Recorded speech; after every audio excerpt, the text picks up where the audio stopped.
Something not human lurks inside Disney World's Magic Kingdom at night. I arrive at my school bright and early on a very foggy and smug Thursday morning.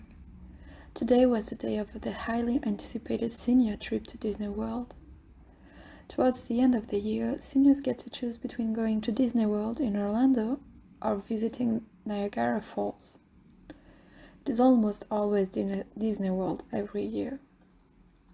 This trip made the entire year worthwhile. As I arrived, my best friends Matt, Dan, and Evan greeted me. I was going to be rooming with them for 4 days we spent in the Caribbean Beach Hotel.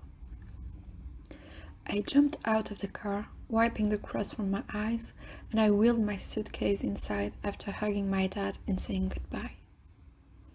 "You ready for 4 days of freedom?" Matt said, as we headed on the bus to go to the airport. "Shut up, man. You know the teachers are going to be up our asses the whole trip and follow us through the park," I mentioned. Matt looked at me with defeated eyes since he knew I was right. As we got situated on the bus, I was seated next to Matt, and across from us were Evan and Dan. So I figured we would go to downtown Disney to get some shopping done later today once we get there, since everyone will be crowding the parks, which leaves us 3 days to hit Magic Kingdom, Epcot, Hollywood Studios, and Animal Kingdom, Evan suggested. He was right. Everyone would crowd the main parks the first day, plus we can get our shopping for souvenirs out of the way. We all agreed and talked about how excited we were to be away from our parents for a weekend, what rides we want to go on, and where we should go out to eat for the 30-minute trip to the airport. After a bus ride of trying to keep my eyes open and initiated in the conversation, we finally arrived. We were escorted off the bus and into the airport. On the way in, I bumped into a very fragile, pale and skinny-looking old man. "Oh, excuse me, sir. I'm so sorry. I didn't see you," I said. He looked at me and whispered something I didn't quite understand and stood right in front of me. He looked at me and said, "Red hair, blue eyes," which was my hair color and eye color. Confused and a little freaked out, I made my way past the man, caught up with my group, and traveled on through the airport. I'll spare you the details of going through security, but eventually we finally were able to walk on the plane. Our entire senior class and about 20 chaperones, which was just a fancy word for teachers who will watch our every move, crowded the plane. I felt bad for the few citizens not a part of a massive group who had to deal with loud, obnoxious high school kids for an entire flight. As I went to sit down next to Dan, he pointed out to me that my ticket didn't show the same row as him. Pissed off, I went and sat down in the empty row at the back of the plane that was printed on my ticket.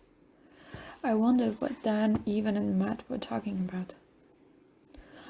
They're probably talking about some lame stuff anyway, I reassured myself. Being optimistic, I was starting to get excited about the trip and the fact I might get this row all to myself.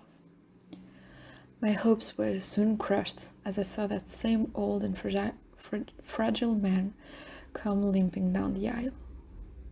"Of course, just my luck," I muttered to myself.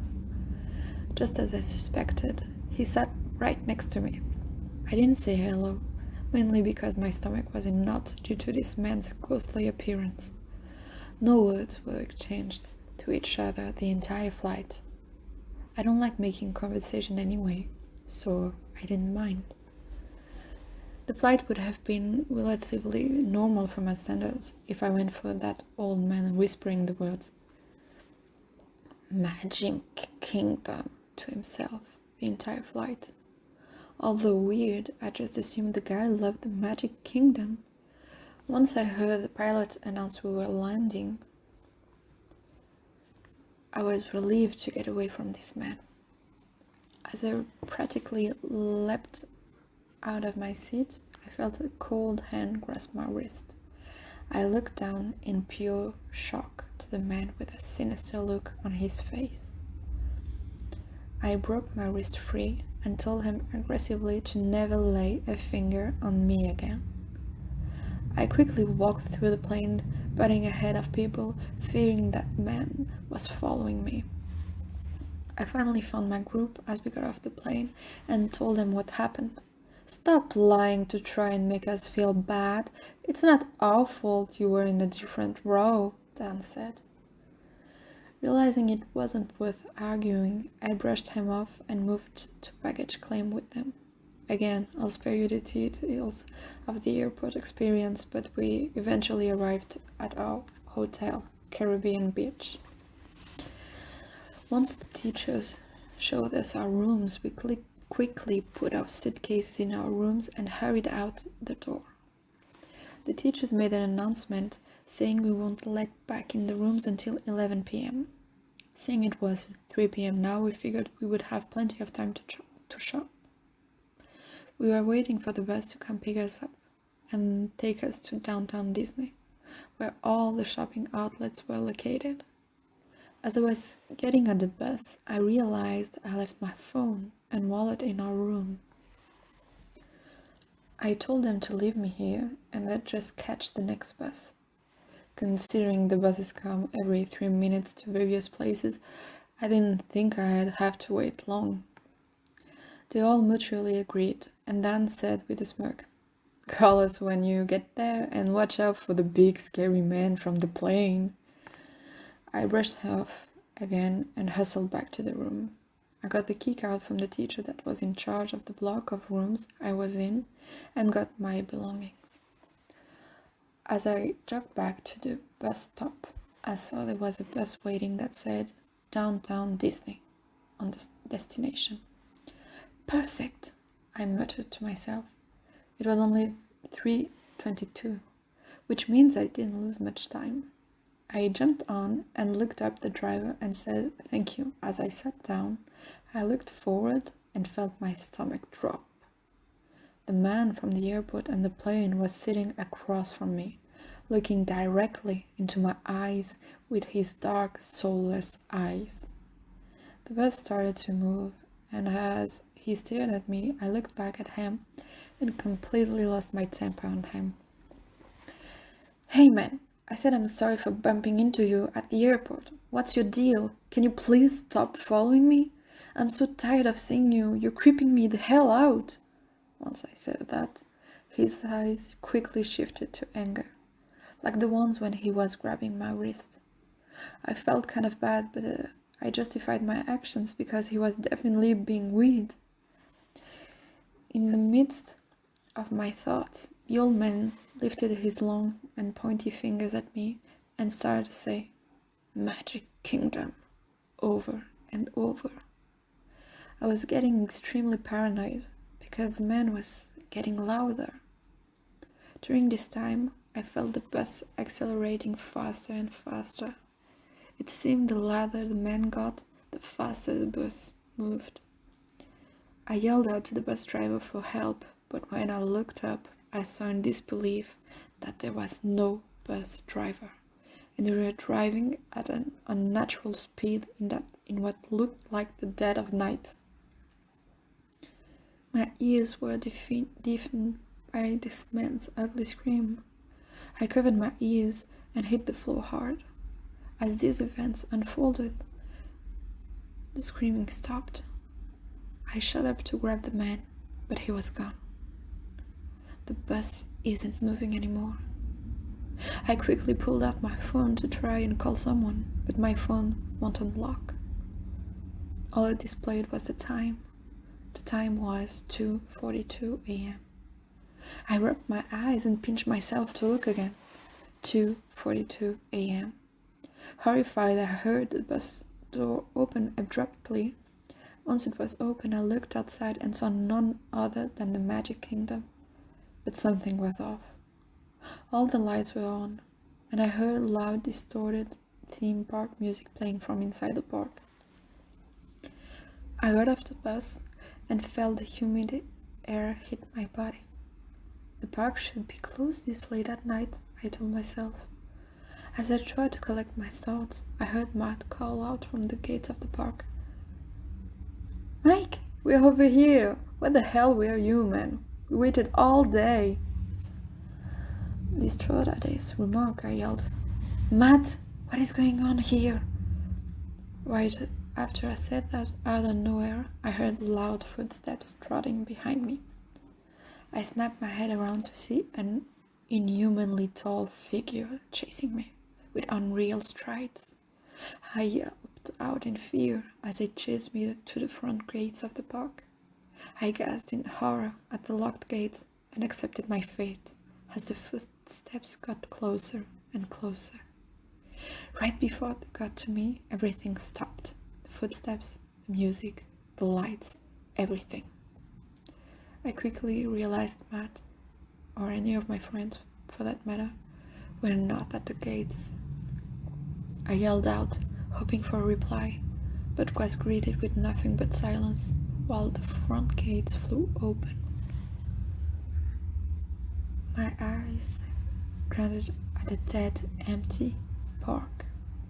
Not knowing what to do, I slowly walked in. The gates slammed behind me, making me jump in fear, realizing I probably made the wrong decision. I swung back around to try and open the gates, but it wouldn't budge. I started to yell out in fear and anger as I started to kick the gate to try and get it open. Once I determined this gate wasn't going to open, I turned around and wiped a stray tear from my cheek. I was not familiar with the layout of Magic Kingdom at all, so I had no idea what to do or where to go. Furthermore, I started on through the park, very slowly down Main Street until I froze in fear. My blood went cold, and my fingers felt like pins and needles as I saw the silhouette of what looked to be at least a dozen Disney mascots standing taller than any of the buildings on Main Street. Their long, lanky legs shook the ground around me as they took each step. At this point, I had no idea what I was even looking at. Once I turned my head back to look for a place to hide, I heard the worst, blood-curdling scream. This is all it took for me to get up and start sprinting. I think I went into shock because making a run for it was the worst decision. Not knowing what I was running from or where I was running to, I started hearing the same footsteps from when I got off the bus behind me, but this time they sounded louder, almost like there were hundreds of them. I started crying out for help as I made the grave mistake to look back. Behind me were countless Disney mascots and animatronic-looking beings of all sizes chasing me. Once I turned my head around, I must have slowed down, because that's the last thing I remember. I woke up in a hospital bed. The nurse asked me how I was feeling, and I asked her what happened. She told me I was found in the middle of the Magic Kingdom at opening time, screaming and flailing around. She said a police officer will be in to speak with me shortly. 2 officers walked in after she told me this. Once I told them my story, they told me I wasn't drugged up on medicine to get the real story, while he whispered something inaudible to the officer next to him. I know what happened to me. I know that wasn't a cover-up story. As it turns out, I'm not the only person to experience this. From my research, there is a small community of people who have the same exact story that I have. I'm issuing this story out on the web as a warning. Stay away from the man I encountered at the airport. These individuals left me advice I wish I knew going into this trip. If this man bumps into you, you must not speak a word to him. Once you say something to him, you have opened up yourself to whatever the hell I just experienced. After that, no one can help you, and you are on your own.